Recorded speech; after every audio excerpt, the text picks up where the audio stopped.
What is a trial balance? It's simply a listing of accounts and the balances at a specific point in time. When should we prepare a trial balance? It's prepared after all the accounting transactions are recorded in the journal and posted to the ledger. Now keep in your mind two essential points. First, the total of debit balances must be equal to the total of credit balances. Also, accounts should be listed in order. Firstly, asset accounts, second, liability accounts, third, equity accounts, fourth, revenue accounts, fifth, expense accounts, and sixth, dividends. Now let's try and put all these pieces of information together in an example where the above steps are carried out in order to create a trial balance right from the first time. As I've mentioned earlier, a trial balance is prepared when all the transactions are recorded correctly in journal, where the debit account balance must be recorded on the debit side and the credit account balance must be recorded on the credit side. In this example, I'm showing you how I post cash to the ledger.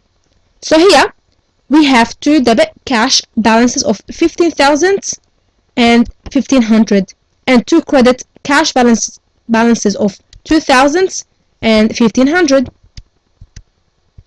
Here, I've posted these debit cash balances on the debit side of the ledger and these credit cash balances on the credit side of the ledger, ending up with a total of 13,000 debit, which is from subtracting the total of credit balances from the total of debit balances.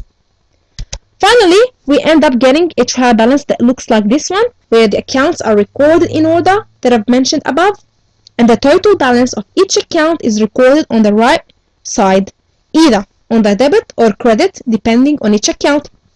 The total here of both debit and credit balances is equal, and so we should be happy at this stage. I've simply got this from adding all the debit balances to get a total of 25,500 and adding all the credit balances to get also a total of 25,500.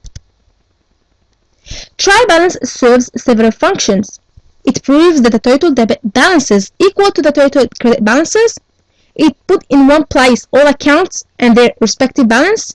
Financial statements can be prepared, and it's also helpful in making any necessary adjustments to account balances at the end of the accounting period.